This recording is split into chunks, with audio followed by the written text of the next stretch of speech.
Are you in California? I am in California. Okay, whereabouts? Like the Sacramento area, so kind of in between Lake Tahoe and Sacramento. Okay. So what's the weather like today? Is it super hot there, or is it actually kind of mild? Oh, it's been so hot for the last like week. I think the lowest it got was like 79 at like 6 a.m. was our low. So yeah. What's the high been? Have you hit? 115. Whoa. Something like that. Yeah. So it's great for marathon training. You know, it's just the perfect time to be outside. I'll take your word for it. Yeah. Do you guys have a lot of humidity or not so much? No, thank God. Okay. Yeah. Oh, so it's a dry heat. You're fine. Yeah. Isn't that what they say in Phoenix and Vegas? Yeah, it is. No, 115 is 115. Yeah. I don't care if it's dry or not. Stop trying to sell it. It's still hot. Yes. Yeah.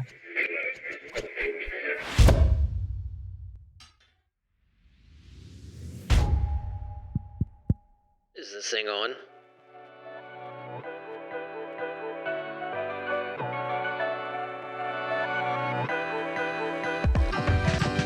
Hey guys, welcome back to another episode of the Summits Podcast. Thank you all for joining us from wherever you get your podcast, or if you're joining us on the Heroes Foundation YouTube channel, thank you for tuning in. While you're there, if you hadn't hit the subscribe button, shame on you. Hit it. We won't subject you to 115-degree heat with or without humidity. It doesn't really matter, but just take your time to do that. And by the way, when you do that, then also hit that little notification bell icon when you do it. It takes 2 seconds. That will alert you when new episodes like this one drop, and won't cost you a penny. All right, today's guest, Mr. Kevin Bohn. Kevin, welcome to the Summits Podcast. Thank you so much. Thanks for having me. You're welcome.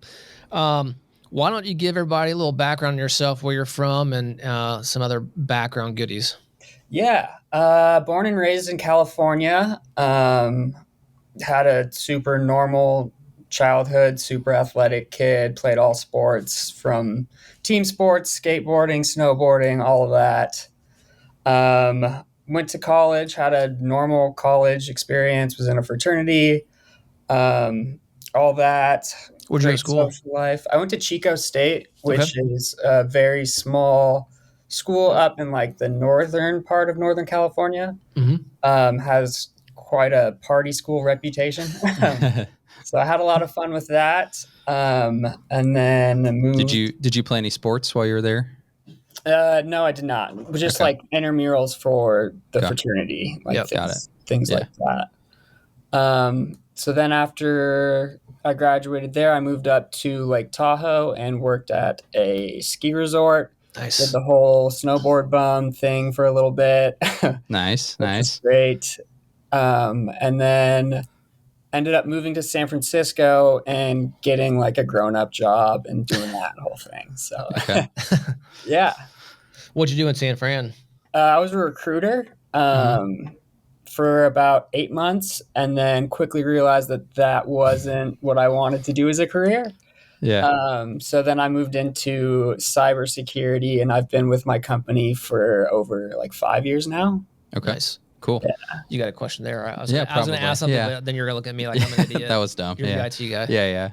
What's can you mind sharing what company it is? Yeah, Yubico. Yubico. Yeah, we make the little hardware keys. Yep, YubiKeys, and we use those around here. So nice. Here, love that. Yeah. So 5 years into that, still enjoying it. It sounds like. Loving it. Constantly learning new things because things are always changing in that space. And I'm in the customer support teof Okay. So I'm handling both our enterprise customers and our e-com customers. So it's nice to have a little bit of, both of those types of interactions. But yeah, absolutely love it and plan on staying there a while. So it's cool. Nice. That's awesome. Yeah. It's a good Certainly field to be in. I'd say it's certainly a thriving market. There's no question. Yeah, definitely. Cool. So you've got a very interesting story. I thought we would roll into your cancer story a little more quickly perhaps than others, because then I know there's a story behind that as well. So Kevin, why don't you share with us, what is your cancer story? My cancer story started with what I thought was bronchitis in 2019. Being a 25-year-old kid, like I had this cough for a while, wasn't really going away. My chest would hurt if I was like laughing too much. So I pushed off the doctor's appointments, like, yeah, they're just going to give me, antibiotics or whatever for this bronchitis. I'll be fine in no time. So I ended up, and I didn't have a PCP in San Francisco at the time. So I found a random PCP, scheduled an appointment, thought it'd be super easy. And then he starts asking me these like oddly specific questions that I was saying yes to. Like, yeah, so are you getting like super hot at night? And I was like, wait, I just installed a window fan in San Francisco where it's already freezing cold just so I would stop sweating at night. So yes, I am doing that. And then he's like, are you getting super winded going up the stairs? I'm like, yeah. And all of these things like started to line up, and I could tell he was starting to get a little bit concerned. So he's like, yeah, I think I'm going to schedule an x-ray for a chest x-ray for as soon as possible. So then later that day, I went and got a chest x-ray, and then it was obviously like on a Friday, so you have to wait over the weekend to get the results. So all that anxiety there. And then turns out I get a phone call from him the following week. He says, yeah, we see something in there. Have you had any dental work done or anything like that? It could have just been like a piece of dental equipment that ended up in your lung after an operation. And I was like, I don't think so. That's oddly specific also. Yeah, right? So then the next step was he referred me to UCSF, which is like one of the leading cancer hospitals in the nation. So I was very lucky to be living there when this was happening. And that's when the ball started rolling pretty fast. They just started, every like possible way to try to biopsy any of the 3 tumors. So after my PET scan, I learned that there was one in my neck, one on my lung, and then one in my stomach. And I actually didn't even know about the one in my stomach because I wasn't really experiencing that much pain until like right after the scan and like the diagnosis is when the stomach pain started. So then I was scheduled to meet an oncologist after that. And that's when she said, we want to start chemo as soon as possible. We're going to do, it's called R-CHOP, which is a pretty common for lymphoma diagnosis, I believe. And she said, I can tell like you're a little worried about this, but just so you know, you're like, lymphoma. You think? What's that? You're like, you think? Yeah, exactly. Yeah. So at this point, at this point, they had already formally diagnosed you, correct? So they knew that it was some type of non-Hodgkin's lymphoma. Okay. At first, they were thinking it was primary mediastinal B-cell lymphoma, but they ended up not getting an exact confirmation until the final biopsy, which was like a week later. Okay. And the final, it was confirmed the diagnosis was diffuse large B-cell lymphoma. And so she, at that initial appointment, was like, lymphoma is a very gentle cancer. Like the reason I went into the blood cancer field is because it's so treatable. Like you might even feel better during treatment than you do now. And I'm getting stoked. Like I'm getting hyped up. Like, oh yeah, I'll be starting to feel good as soon as I start chemo. Like this is sick. Yeah. Then after the third biopsy,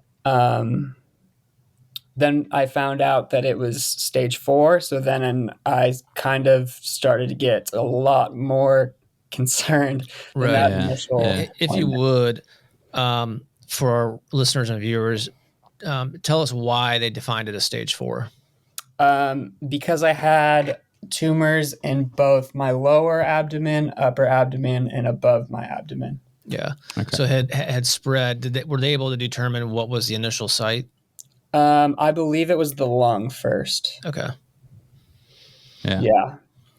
And it took 3 biopsies to even get there. So They originally tried just going with a needle to the one in my neck, and that was unsuccessful. That was the smallest tumor by far.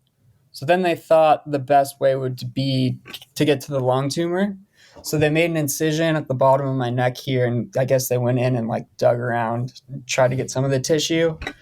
That was inconclusive. So lucky me, they decided that the least invasive would be to stick a giant needle in my chest and kind of dig around until they got some of the tissue out. So that's how they figured it out.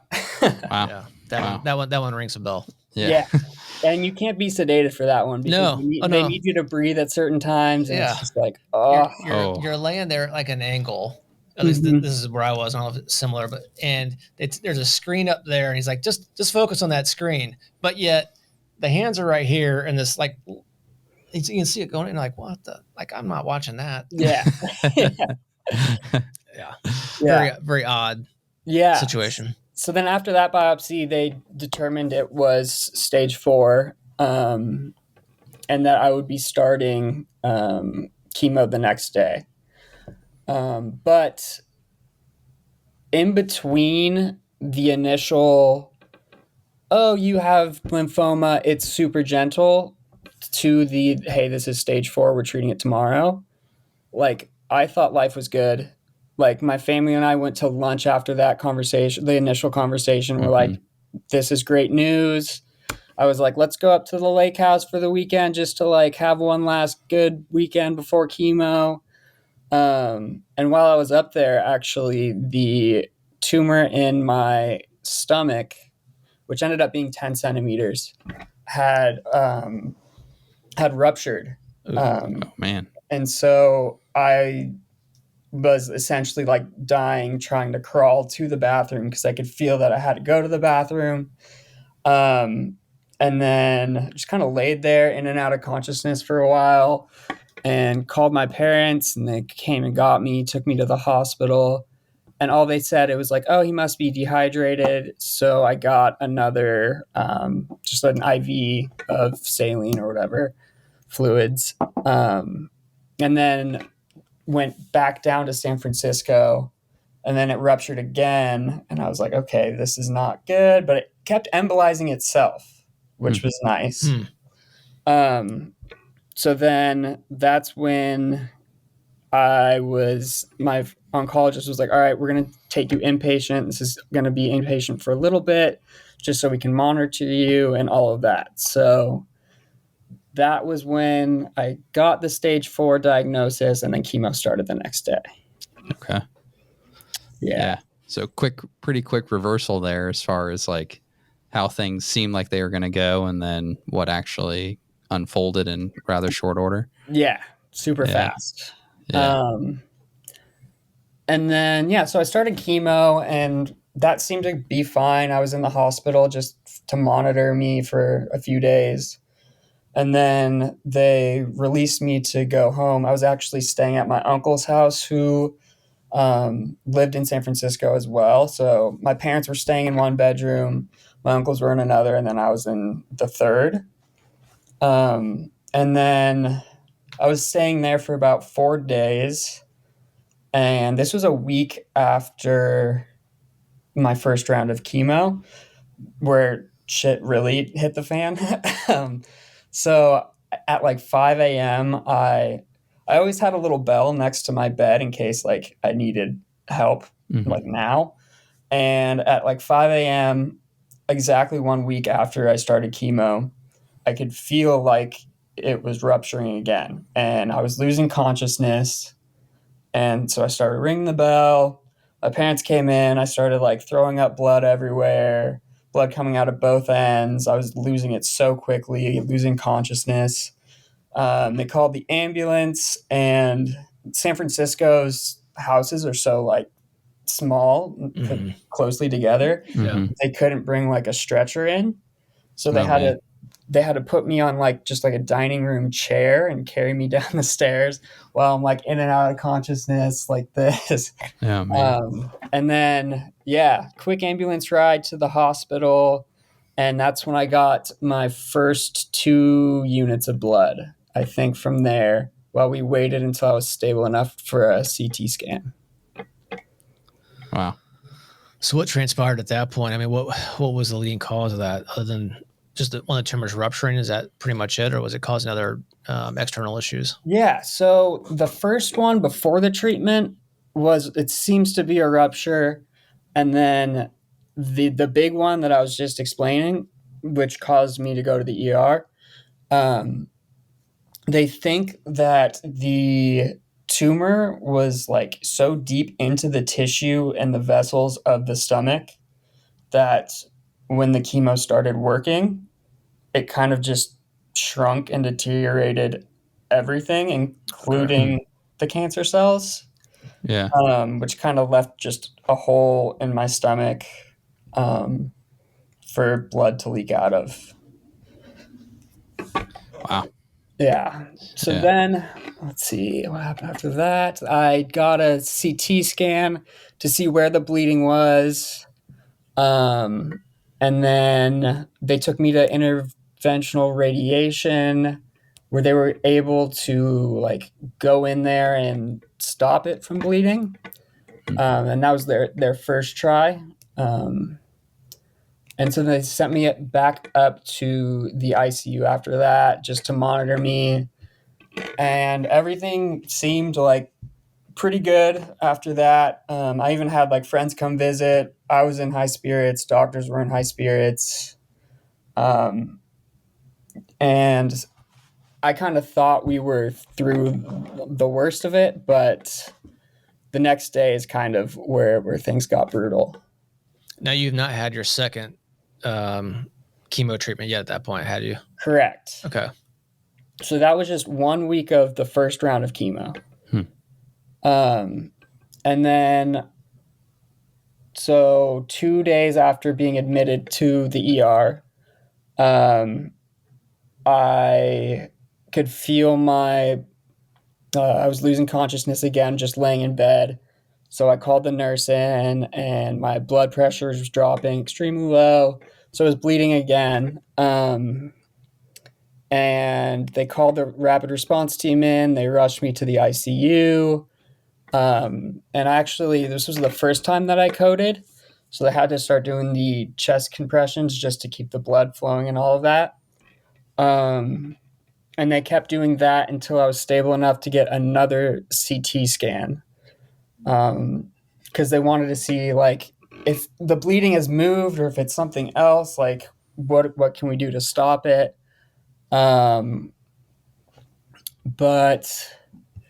so this is when I was started to lose so much blood that they called for a massive transfusion protocol, which is pretty wild. I didn't know this was a thing. They basically take the widest gauge needle that they have, stick it in both of your arms, and just have somebody like pumping the bags of blood in as fast as they can. Wow. While they have other nurses running to the blood bank and back with coolers just to like keep it going. Wow. So I think I ended up going through like 3 times as much as my normal blood. So like 3 people's blood worth in that process. Yeah. Just cycling it through then? Like it's so like a manual dialysis almost kind of? Yeah. Since I was losing it so fast, they were just trying to keep up with getting it in me while I was still losing it to try to keep me somewhat stable. Wow. Which ended up working. The internal bleeding embolized again on its own. And then they decided that I would have to go back down to IR again, but they were worried that I wasn't going to make it down the elevator. So they had a whole plan in place with the people pumping the bags and like somebody ready to go if I did code again. And then I guess in the elevator on the way down, I did code again. And so they had to start the chest compressions for, I don't know how long that one lasted for, but that ended up working again, enough to get me down to the OR. But at this point, there was an artery that's attached to my stomach that had burst as well.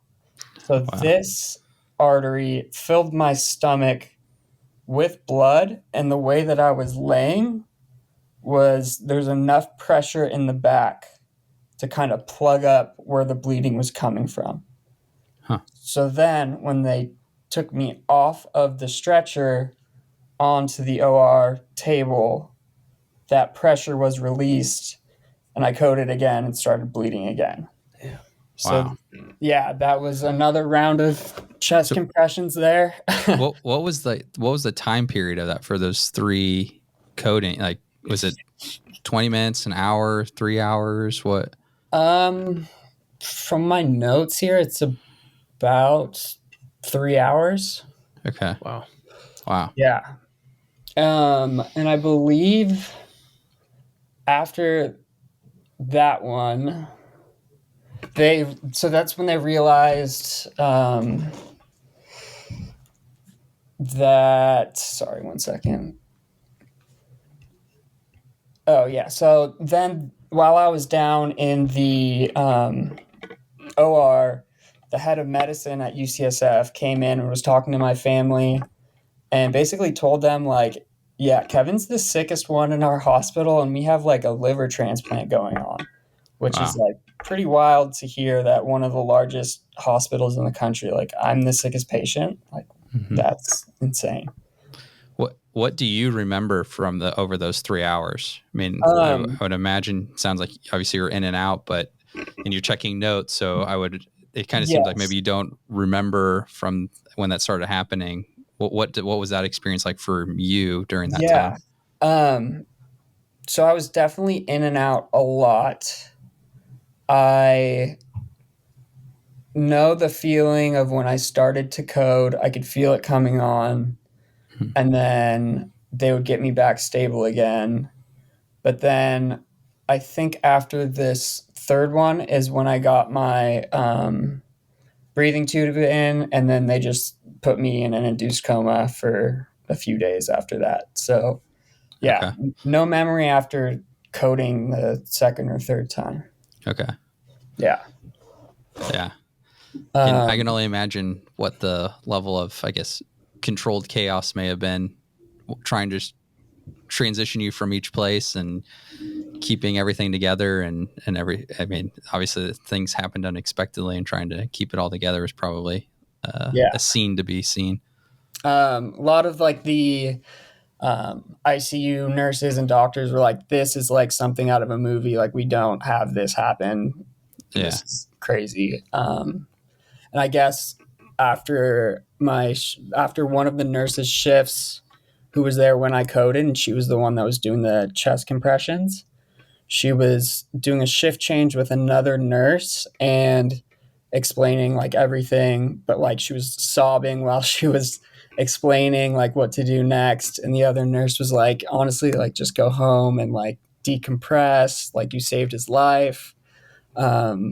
So, I mean, for her, I can't imagine how traumatic it was, but she did save my life. So it's amazing. Yeah. Yeah. That was awesome. Wow. So where are we now? You've had a surgery, correct? So that was, yes, another surgery. Let me see here. Yeah, so that was another surgery to embolize the bleeding through interventional radiation. And that was Monday the 27th. And I got my first round of chemo on Friday, May 17th. Okay. So, yeah, that's like the time frame there. And then after that embolization, they kind of thought it was good. You know, they weren't really worried about it. They were just going to monitor me and then move me down to the oncology ward to, you know, figure out what the next steps for chemo would be. And this, of course, is post-induced coma, right? Yes, correct. Yep. So then the next morning, it started bleeding again. And they had to kind of come up with a decision of what they're going to do. They've already embolized it 3 times, and that's not working.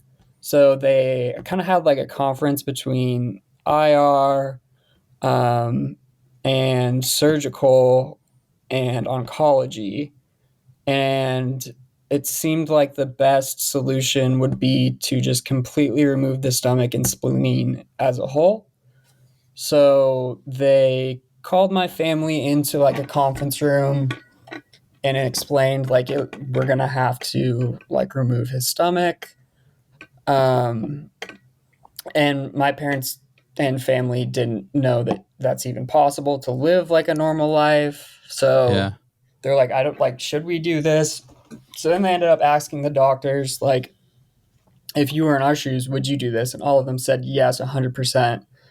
And they were just waiting for an answer to just take me down to the OR to do it as fast as possible. So as soon as they got the yes from my family, they like wheeled me down right away. And the chief of surgery at UCSF, Dr. Harris, was the one that performed the operation. So he's like their head doctor there. So then I get back up to my room later that day. And they actually had to put a sign up in front of my door that says, patient does not know about gastrectomy. Family is waiting to tell him what I like at the right time or something. Yeah. So I'm still intubated at this point too. Okay. And then the next day they tried to take me off of the sedative, because they wanted me to like get off the sedative and get the breathing tube out as soon as possible. Yeah.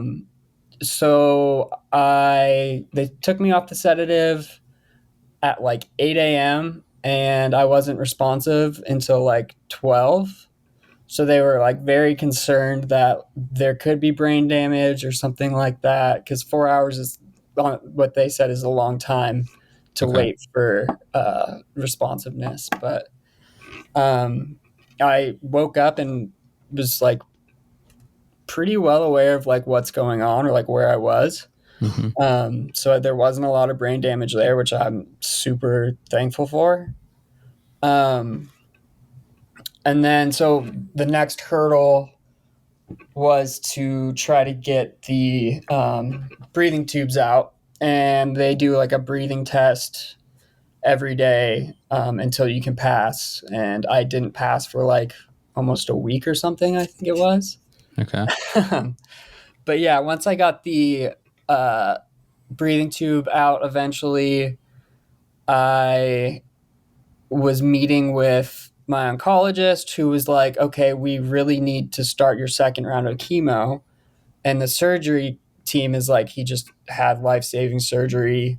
I don't think chemo would be good for his body right now.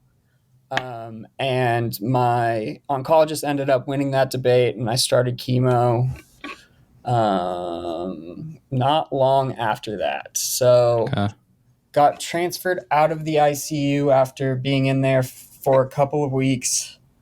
And then started my next round of chemo. But from there, then my lungs started to fill up with liquids. So I had to get like chest tubes put in, which was way more painful than I thought it would be. That was probably one of the most painful parts of the whole experience, to be honest. And then I had a feeding tube in, and I couldn't eat or drink anything. No liquids for, I think, more than 30 days. And I was all like inpatient for the rest of the chemo treatments, which I ended up getting 6 of them. Okay. Did they spread the treatments at all from what they might normally do, or not so much? Not so. I mean, definitely between the first and the second. Well, between the surgery, but after that, it was the normal time between each one. Okay. You said 6? Yeah. Okay.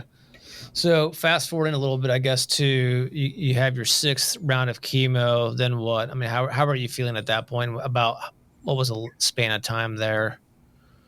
So that was my last chemo would have been, I think, in November or October.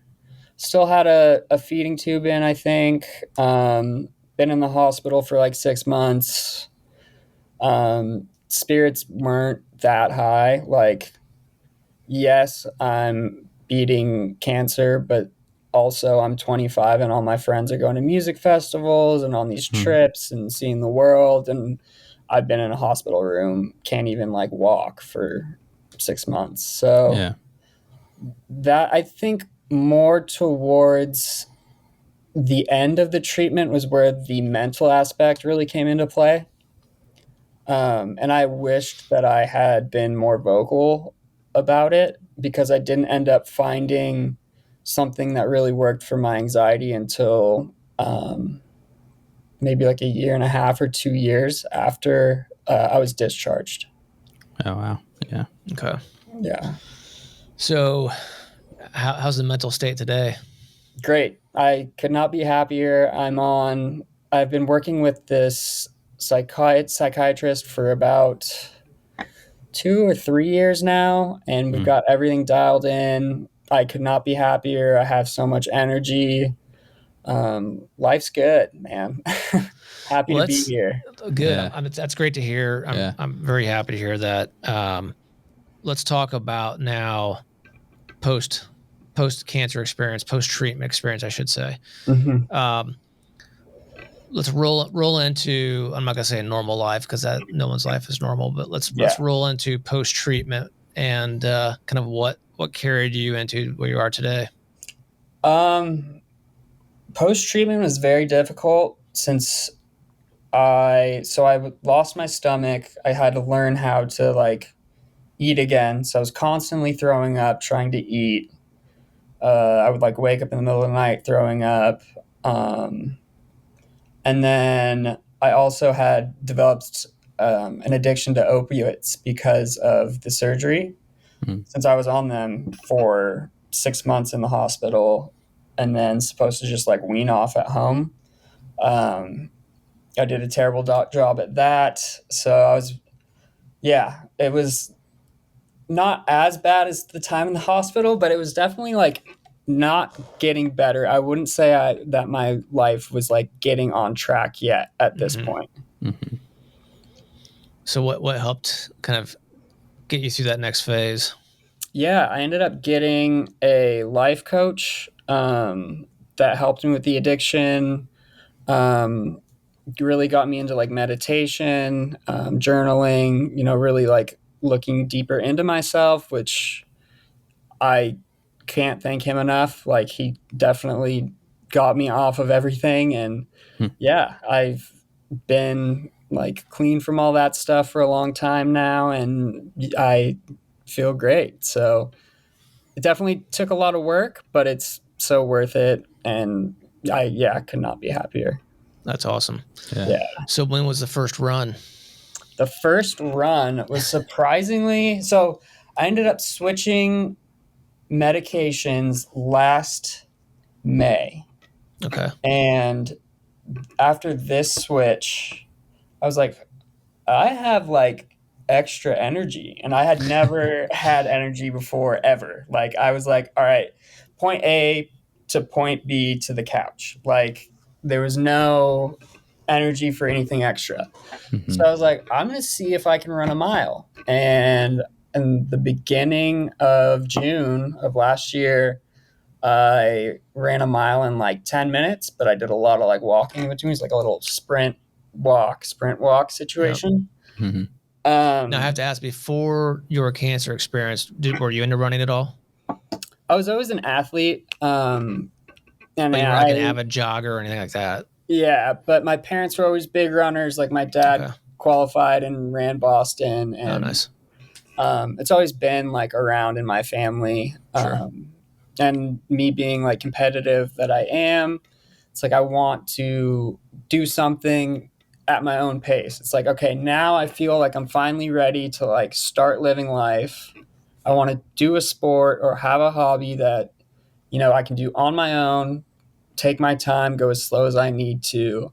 Cause I'm starting from like scratch. I have no muscle. No conditioning at all. So yeah, it's been a super long process with running to get to where I'm at now. Right. Yeah. Well, that's good. That's part of the journey, right? Yeah, definitely. Mm-hmm. So you start running, you did your first mile, and then take us to today. So did my first mile and then got pretty hooked on running shortly after that. And was like, all right, well, I'm going to sign up for a half marathon. So I started training. Why not, right? Yeah. That seems logical. If I'm going to do it, might just as well did a mile in 10 minutes. Let's go. Yeah. Yeah. I'm ready. Don't need a condition. So I found like a couch to half marathon training schedule and stuck with it like to a T. Ended up running my first half marathon in 2:05, and that was last November. Okay. Nice. And I was like, well, I need to do that again. So ran another one in December. And I was like, I think I can do it in under 2 hours for this one. So then the one in December, it was like 1:54, I think. It's pretty strong. Yeah. Yeah. So then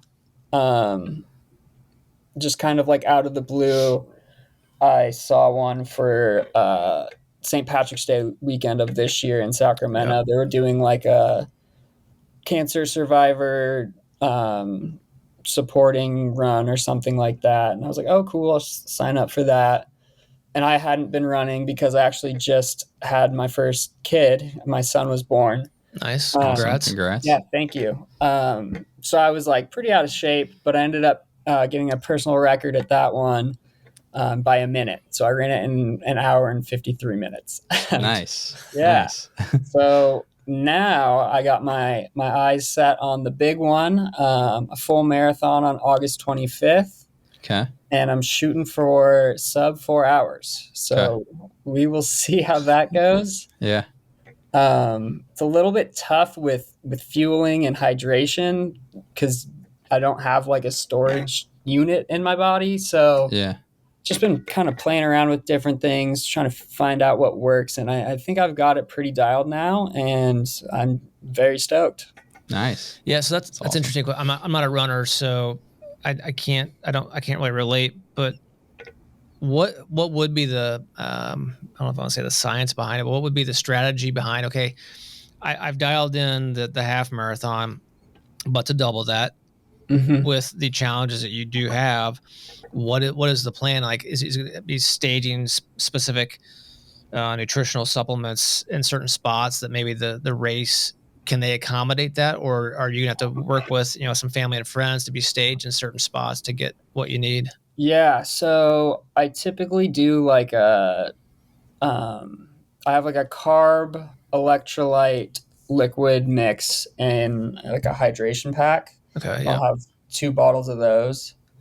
And that's just for like my runs when I'm out by myself. Like there'll be aid stations along the way that I can just get water and do stuff there. But then I'll typically do like an energy gel that just has like carbs in it every 2 miles. And then an electrolyte tablet. It's like a salt stick thing. I'll pop those like every mile. And I try to eat as many carbs as I can before the run. Most runners do it then like the night before so that it has the time to like absorb and all that. But I have to do it like just right before. And then, planning on getting a refill of my carb mix at like mile 14, refill of my energy gels and kind of see what happens. So, yeah. Wow. Where is the marathon on the 25th of August? It's in Santa Rosa, California. Okay. What's the name of that marathon? What was that? What's the name of the marathon? The Santa Rosa Marathon. Okay. when I signed up, I was like, my goal was, I'm just going to finish it, like, I think that's a good challenge for me. But as I kept running and like kept getting faster, I was like, I think I can do a sub 4 here. So that turned into the goal. Nice. No, that's good. Yeah. That's solid. Yeah. I think a lot of people who've been through this experience, I mean, yeah, in some respects, the goal could be, well, I just want to finish. But as that competitive spirit comes out, you're like, no, we need to dial this in a little more specifically. Yes, exactly. And I wouldn't be surprised if I have like qualifying for Boston in my sights at some point in the near future. All right, dude. Yeah. You said it, not us. Yeah. So we are here to challenge you today. Yeah. To qualify for Boston through the Santa Rosa Marathon, and we want to hear about it. Yeah. That'd be great. And we'll think about if you do, there'll be a reward. We'll think about that. If you don't, we'll figure something else out. Well, yeah. Perfect. Love it. All right. Nice.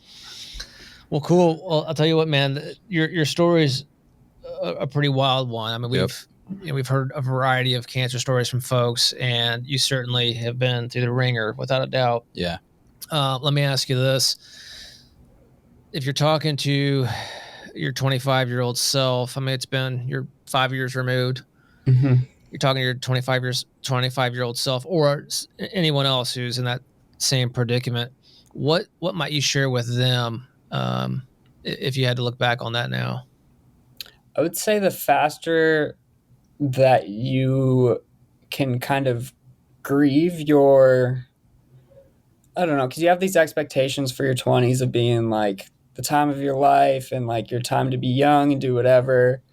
But the faster that like you can kind of grieve that that's not in the cards for you and you have to, find your joy somewhere else, I think the more beneficial that is.